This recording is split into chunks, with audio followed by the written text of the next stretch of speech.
If you enjoy our videos and podcasts and would like us to continue putting out regular quality content, head over to patreon.com/Aircrew interview, where you can donate monthly, and in return you will get rewards ranging from early interview viewings, bonus clips, credited as a producer, and much more.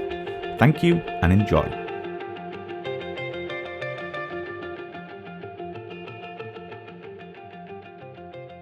So, how much ground training did you get before your first flight, or was your first flight in the front or the back? Oh yeah, we had extensive amounts of ground training, and then the first flight is from the front, because what they're doing is they're aiming to teach you to be the commander of the aircraft. So the best way to see that as a student is from the front. You can have exposure sorties where you fly as a co-pilot of other more experienced aircrew. Then you use that to supplement your learning and also to ask questions and to see how things are done. But more, if you're staying with or sticking with the syllabus, you're flying from the front, you're utilizing the systems, you're deciding from the front, and eventually the training wheels come off and you're there taking the jet by yourself. So definitely from the front. So let's talk about what was it like having a jet engine for the first time, putting in that, that throttle. That must have been amazing, Mandisa. Yes. I think sometimes we're a bit of a thrill junkie and thrill seeker. So having power, so much power for me was just like, yes. It was affirming. It was really affirming. It was exciting. But sure, for me, the favorite part that I see is when we fly in formation and, you're harnessing the power of what you can do, and you're traveling together, but you're also, employing the preciseness of the jet. So it's really, it's quite exciting.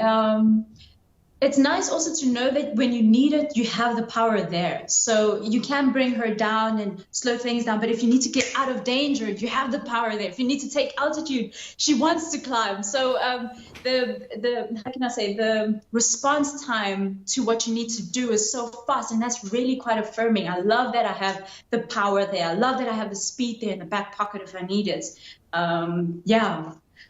Power. But so does the Hawk 120 carry any munitions, or do you practice like launching bombs or missiles or anything like that? Yeah, we do. We do carry live ordnance. Sometimes for ops sake, we have a cannon. We carry some bombs. And then obviously, as I said, because of the role of the Hawk in the South African Air Force, everything that you're expected to be able to do in Gripen, you have to train on Hawk. So as far as capabilities wise, it may not be as advanced as Gripen, but it has all the munitions that are required for us to be able to utilize when we go over to Gripen. So yeah, we do test and we do employ weapons. It's just like the foot soldiers go out to the shooting range and they fire their rifles, their pistols.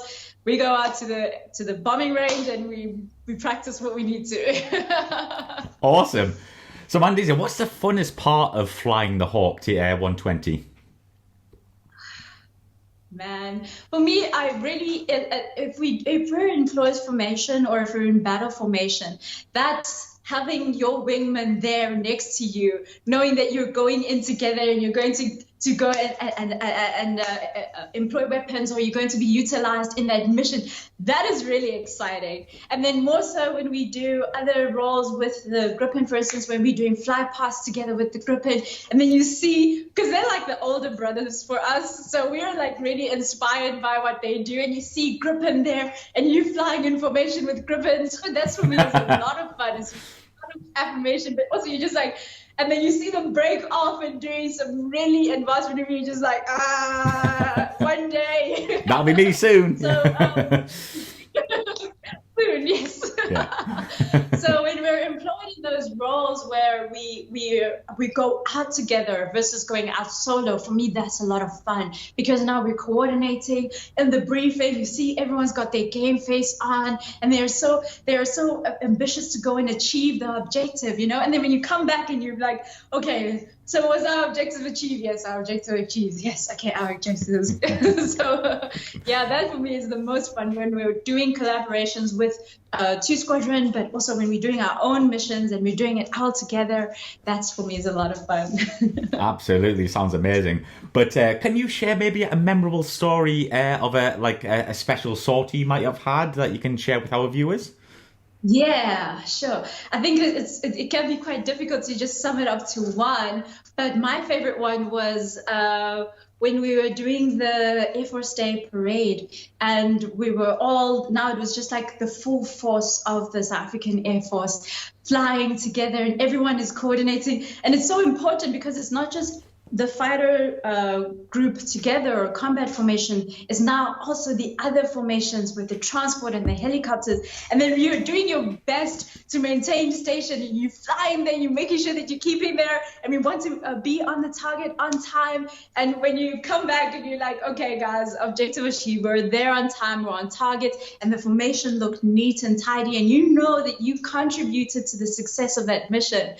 That for me is the most amazing. And obviously flying with some legends, because we have some really amazing people that we look up to. Colonel Mbogota, Major Geoffrey Cooper, Spartan, then you have Major Kane Fenter. All of that is just like really quite affirming, because you're part of this group, yes, with legends, and you see how they do, and you're trying your best to just, you know, keep up, but you know, you also want to put your best foot forward. And then when you come back and then everyone is shaking hands and, you know, nodding in approval, then you're like, yes, I've done my job. I did great. Yeah, because there's actually, I think there's a video on YouTube, isn't there? I'll link that to our viewers below. But there's a video of the fly past, and I watched it earlier today. Absolutely amazing. So well done. You were really tight in that formation. That's good. Thank you. Thank you. So we're going to move on here, Mandisa. So, like, obviously, we're going to talk about your future here. So, obviously, I'm guessing it's a Gripen, but obviously, can you talk us through why you want to go onto the Gripen? Yes. So Gripen is the frontline fighter of the South African Air Force. So it's a multi-role fighter.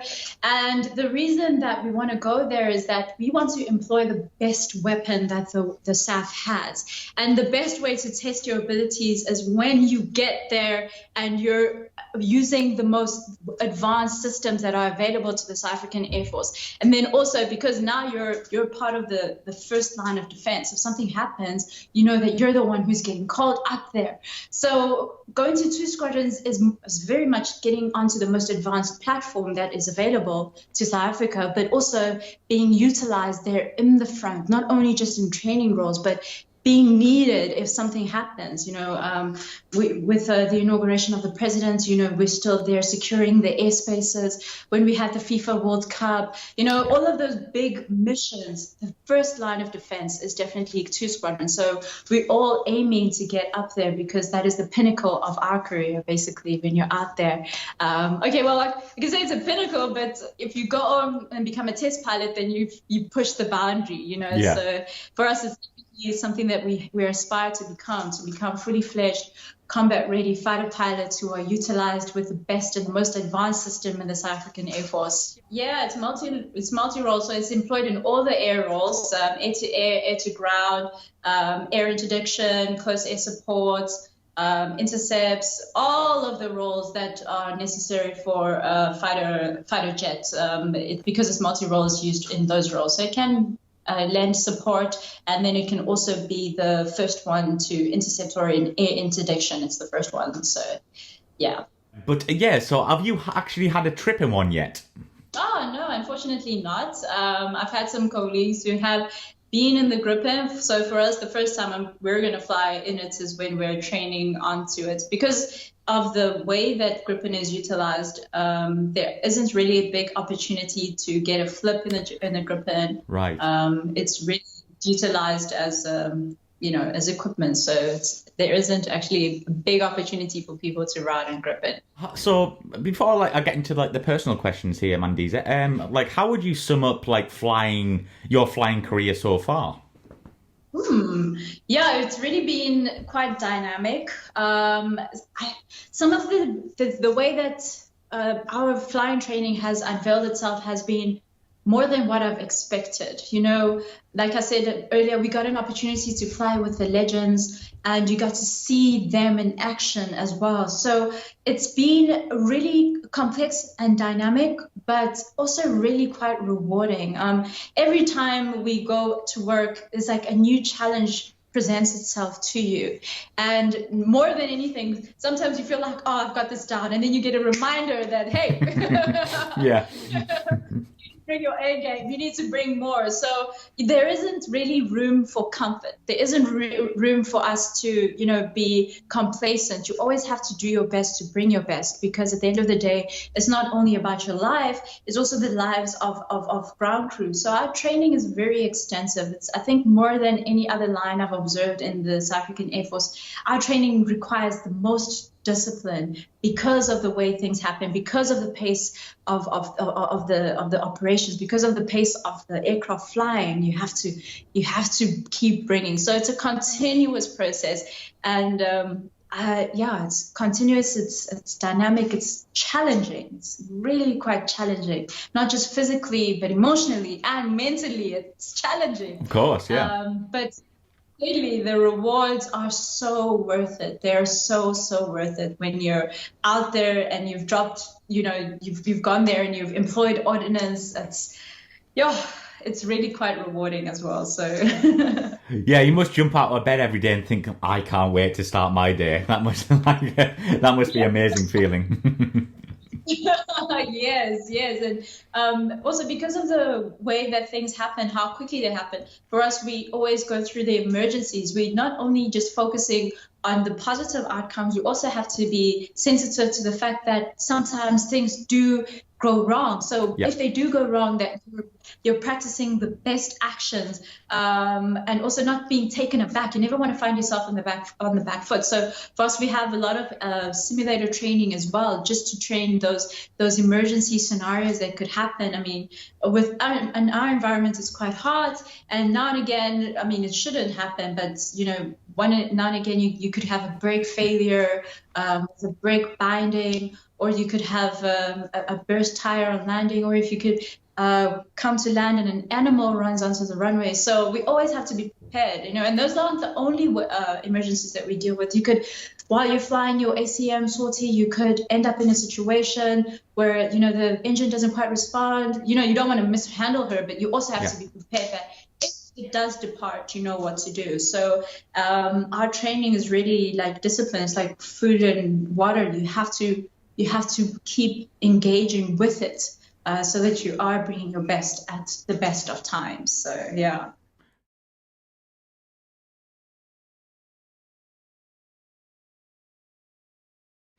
We've got a question here from one of our patrons, if you're happy to answer that, Mandisa. So does the South African Air Force fly the Hawk 120 in formation like the RAF Red Arrows? Oh, yeah. So we don't have a display team like the Red Arrows, so we don't use Hawk for display team purposes, but we do fly together in formation with Gripen for fly pass, but it's usually a coordinated exercise. For us, our display team is the Silver Falcons, and they fly the PC-7s, and they are the ones who are utilized like the Red Arrows, who travel around the country, inspiring confidence, sensitizing the youth about the roles of the South African Air Force. So we have the PC-7s in that role, but the Hawks are not utilized like the Red Arrows in our country. Awesome. So hopefully that answered your question there, Joe. But there's a few personal questions for me, if you're happy to answer these. Mandisa, do you have any hobbies? Oh, yes. I have a lot of hobbies. I love anything that's physically exercise. I love to exert myself physically. So I do a little bit of kickboxing. I cycle. I run. I love to swim. I ride motorcycle now and again. Yeah, it's a very cliche. Fighter pilots and motorcycles. Yeah.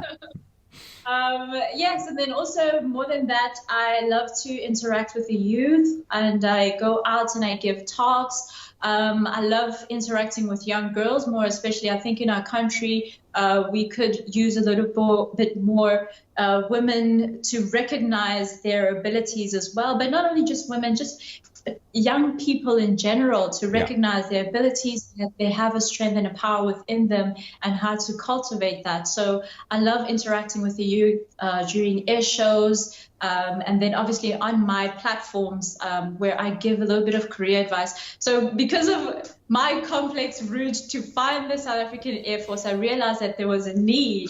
So my hobby then is obviously to bridge that gap and to help them find the information that they're looking for without getting too lost. Because sometimes when something is too complex and daunting, one can eventually give up and lose their way, and it's really a pity. I don't want that to ever happen to anyone who's passionate about it. No, I totally agree there, absolutely. And we'll link everything down below, like your social media, and also we'll get onto Wingspanner because I want to talk about that. That sounds great. But I'm going to move on to the next question here. This is probably I think I know the answer here, Mandisa. But favorite aircraft you've flown to date? Yes, it's the Hawk.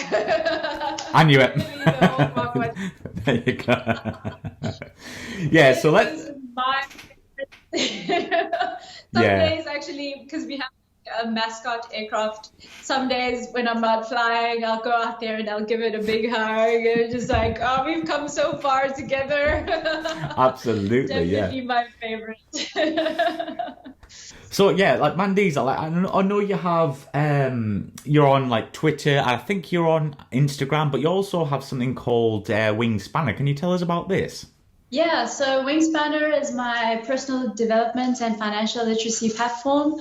So I started Wingspanner because I saw that there was a big need to reach the youth with the information, not only for personal development, but also for financial literacy. Because I think now it's much easier to realize that we have other ways of generating an income. Now there are more people actually engaging with them. We have people who are doing YouTube.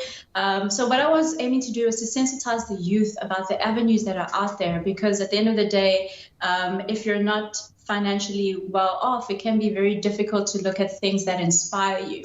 So that was the aim, was for me to bridge the gap, and then also to create a platform where I could offer some form of mentorship for those young ones who aren't sure how to go about pursuing what they dream about, not only limited to aviation, but sometimes they're just looking for a big sister type of person. So I use that as to give them mentorship, to tell them like what type of books I'm reading, what type of facilities I'm using, and also if you are looking to create like an income, what type of platforms you can use for that. And also just to mention some of that I have used before, for instance, on Upwork, if you like to write or you like to blog, they're sometimes looking for readers. If you have other skills like project management that you're not using, you can go onto Upwork, you can put in a CV there, and you can also get some form of revenue. Okay. So I was just trying to highlight the different avenues that young people can engage with, to use their talents in order to supplement their income, so that they can be able to be empowered, to go after what they want. So that's what Wingspanner has become. It's become a very big platform for me that I use to reach and empower the youth. Absolutely, and you're certainly an inspiration. But just like if you can announce it, like, so where can we actually find? Is it like a website? Is it Facebook? And like, where can we find you actually online? Yes, I have a website, and sometimes I get some emails on there where people are reaching. The website is www.wingspanner.com, winged, WINGED, spanner.com. And then I have a Facebook page also called Wingspanner, and I find that a lot of the kids actually interact with me there. And then I have my Instagram, which is also at Wingspanner. But that was sort of a hybrid because it's also my personal page and it's my Instagram. Yeah. but it kind of helps to keep the story alive. And then on Twitter, that's my personal Twitter account, but I don't mind interacting with people there. My Twitter is @Mandz, MANDZ, November Mike NM @Mandz, and that is my Twitter, and people can follow me there. I try to share inspirational information there and motivation, and also to guide the youth on that. Well, what an amazing interview. And guys, I'll link everything down in the comments, all the links for Mandisa's website, social media. But what a pleasure to speak to you. It's been an absolute great joy to hear your career, and obviously inspirational, obviously trying to help other people, which is great. Thank you so very much, Mike. I really do appreciate you making time, and also just to share your platform with us. I mean, I think the best that we can do is to share the knowledge and to share the passion, to keep it propelling it forward, because it does so much for the soul. And I appreciate this platform that you've created and for sharing it with us. So thank you as well, Mike, and for thinking of us. Oh, thank you very much.